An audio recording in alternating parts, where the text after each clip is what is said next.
민주당은 이재명 대표의 위증교사 혐의 사건 1심 무죄 선고를 등에 업고서 대여, 대정권 공세 수위를 높이고 있습니다.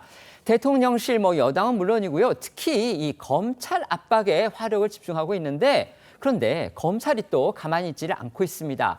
서울중앙지검 지휘부가 집단 행동에 나서서 말 그대로 검난이 가시화하기 일보 직전입니다. 네, 앞서 저희도 전해드린 대로 민주당은 지난 7월 현직 검사 4명에 대한 탄핵소추안을 본회의에 보고하고 법사위에 회부한 상태인데요. 여기에 이어 김건희 여사의 주가 조작 의혹과 관련해 무혐의 처분을 내렸다는 이유로 서울중앙지검 이창수 검사장 등 3명의 검사에 대한 탄핵소추안을 추진하기로 하면서 22대 국회 들어 7명째 검사 탄핵을 강행하고 있습니다. 이런 민주당의 움직임에 검찰은 강력하게 반발하고 있는데요. 서울중앙지검 차장검사들은 어제 검찰 내부망에 공동입장문을 올리고 민주당의 검사 탄핵 추진을 강하게 비판했습니다. 입장문 내용도 좀 전해드리면요. 수사 내용과 결과가 마음에 들지 않는다고 사건 담당 검사에 대해 탄핵 시도를 하는 것은 권한의 무분별한 남발이다. 위헌적이고 남용적인 탄핵 시도를 중단해야 한다는 내용이 담겼고요. 수사 결과에 이의가 있다면 불복 절차는 항고와 재항고 등 형사사법 시스템 내에서 이루어져야 한다고 지적했습니다. 네, 중앙지검 차장검사들에 이어 부장검사들까지 단체 입장문 발표를 검토하고 있는데요. 중앙지검 부장검사 30여 명은 어제 일과 마치고 모여 검사 탄핵에 대한 문제의식을 공유하고 대책을 논의한 걸로 알려졌고요. 특히 주요 수사들이 중앙지검 지휘부 공백 사태로 사실상 마비될 가능성에 대한 우려가 큰 분위기였다고 합니다.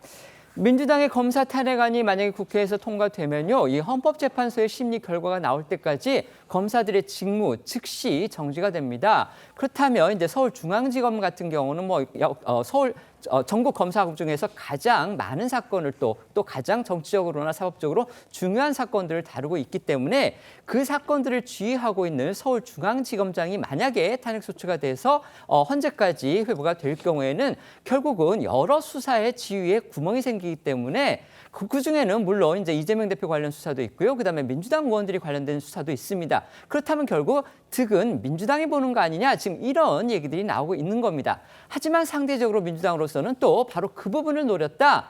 이런 점이 지금 지적이 되고 있고 검사들도 이 부분을 집중적으로 지목을 하고 있는 겁니다.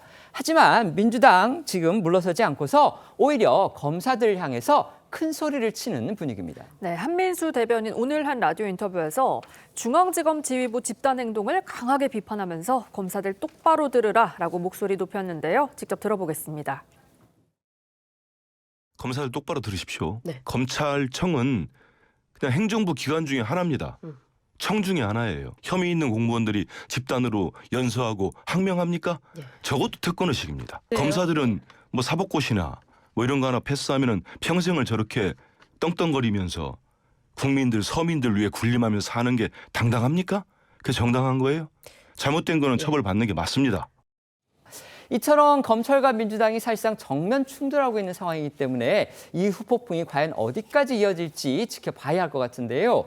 민주당의 검찰 압박은 오늘도 이어졌습니다. 네, 민주당은 오늘 국회 법사위에서 다음 달 11일 이 강백신 성남지청 차장검사와 엄희준 인천지검 부천지청장에 대한 이 탄핵 청문회를 열기로 의결을 했습니다. 당연히 국민의힘에서는 반발을 했지만 이 수적 열세에 밀리면서 민주당 주도로 처리가 됐습니다. 이 강백신, 엄희준 두 검사는 이제 앞서도 전해드린 대로 지난 7월 이 탄핵소추안이 국회 본회의에 보고됐던 검사 그 4명에 포함된 인물입니다. 두 사람 모두 이재명 대표가 연루된 대장동, 백현동 개발 비리 사건을 수사한 이력이 있습니다. 관련해 오늘 오전 법사위 상황도 영상으로 보시겠습니다. 강백신 검사는 정말 언론 탄압의 대명사로 알려져 있고 수사하는 것마다 피의 사실을 공표해서 엄희준 검사는 한명숙 전 국무총리를 모해할 목적으로 검사 강백신, 검사 엄희준, 이재명 대표에 대해서 수사를 해서 밉다. 탄핵 소추하겠다는 거 아닙니까? 이재명 대표에 대한 재판이 진행 중이기 때문에 그 재판 끝날 때까지 탄핵 소추를 당연히 절차를 미루는 것이 합당하다고. 거수 표결로 진행하겠습니다. 먼저 찬성하시는 위원님들은 손을 들어주시기 바랍니다. 반대하는 위원님은 손을 들어주시기 바랍니다. 재석 의원 총 16인 중 찬성 11인, 반대 5인으로 가결되었음을 선포합니다. 다음 달에도 민주당의 검찰 압박 움직임은 이어집니다. 앞서 짚어드린 이 서울중앙지검 검사들에 대한 특히 이제 지휘부에 대한 탄핵소추안이 다음 달 초 국회 본회의 표결에 붙여질 것으로 보입니다. 네, 민주당은요 이창수 서울중앙지검장 등 이 검사 3명에 대한 탄핵소추안을 다음 달 2일 본회의에 보고를 하고 4일에 표결하기로 결정을 했습니다. 야당이 압도적인 과반을 차지하고 있어서 이 역시 이 본회의 의결이 확실시되고 있는데요. 이런 민주당의 움직임에 대해서 한동훈 국민의힘 대표는 이 나라 시스템을 어디까지 망치려고 하느냐 강하게 비판했습니다. 한 대표 목소리 들어보시겠습니다. 어떤 사법 제도에 있어서 특정인을 기소하거나 특정인을 유죄 판결했다고 해서 탄핵을 하는다는 거, 그건 너무 후진적인 얘기 아니에요? 저는 민주당이 이 나라 시스템을 어디까지 망칠지 참 걱정됩니다. 명태균 씨와 김영선 전 의원의 공천 개입 의혹과 관련해서 국민의힘을 상대로 검찰이 압수수색을 벌이고 있습니다. 오전에 이미 일부 사무실을 압수수색을 했고요. 지금 오후에도 압수수색이 이어진다고 합니다.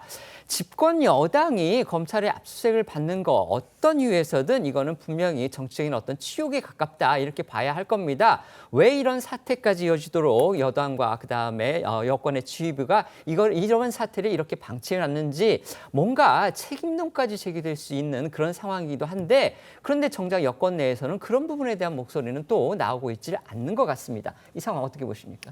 일단 그동안의 이 검찰에 대해서 사실 그 정치 사건을 수사하는 것에 대한 야당의 공격이 있었고요. 또 지금 검찰 탄핵을 하는 빌미를 또 일정 정도 줬다라는 의혹들이 가시지 않고 있습니다. 이런 상황에서 지금 그 사상 유례가 없는 집권 여당에 대한 압수수색을 들어갔는데 만약에 이것이 거부된다면은 그 세간의 이야기 되듯이 마치 또 정권과 검찰이 모종의 관계 속에서 수사를 진행한다라는 불필요한 오해를 받을 수 있기 때문에 그런 부분에 대한 오해를 불식시키기 위해서라도 불가피하게 압수수색을 받아들일 수밖에 없다라고 생각을 하는데요. 이 명태균 씨와 관련해가지고 지금 국민의힘의 입장은 이미 폐기되었다. 그리고 대외비다라고 하기 때문에 압수수색은 했지만 얼마나 유의미한 자료를 확보했을지는 지켜볼 일이라고 생각을 합니다. 네, 아까 유례 없는 일이라고 하셨는데요. 저희가 이제 기사들을 좀 찾아보니까 문재인 정부 당시에 그 여당의 지방 당사를 아마 압수수색한 그런 일은 있었나 봅니다. 그 때문에 전례가 전혀 없다라고 볼 수는 없지만 또 그렇다고 해서 전례가 아주 자주 있는 그런 일은 또 아닙니다. 말씀해 주시죠. 사상 초유의 사태라고 저는 규정을 합니다만 그럼에도 불구하고 과연 검찰이 유의미한 자료를 확보할 수 있을까에 대해서는 저는 거기에 좀 갸우거려집니다.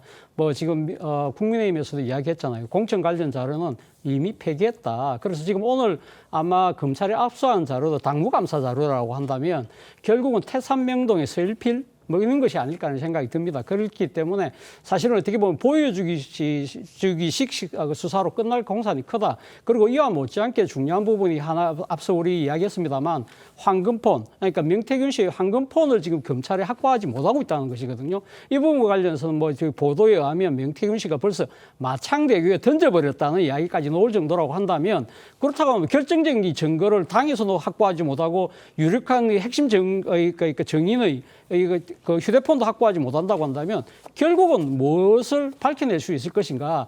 그렇다고 한다면 경찰 입장에서는 수사의 한계라고 이야기하면서 수사를 끝낼 경우에 그럼 이 사안이 종결되나 종결되지 않을 거라는 거죠. 야당 입장에서는 당연히 또 특검 이야기 나올 것이고 이것이 또 다른 하나의 정치적 쟁점으로 계속 번져가지 않을까라는 우려가 나올 수밖에 없는 상황인 것 같습니다. 그런데 이제 두 분의 말씀을 들어보기만 해도요. 과연 이게 검찰의 문제냐, 검찰의 어떤 책임의 문제냐, 이건 좀 다른 차원의 문제일 것 같습니다. 휴대폰 버린 사람은 명태균 씨고 자료 없앤 측은 국민의힘이기 때문에 없는 자료를 어떻게 검찰이 찾아내고 만들어낼 수는 없는 일이기 때문에 결국 이게 검찰의 탓을 할 일은 아닌 것 같고요.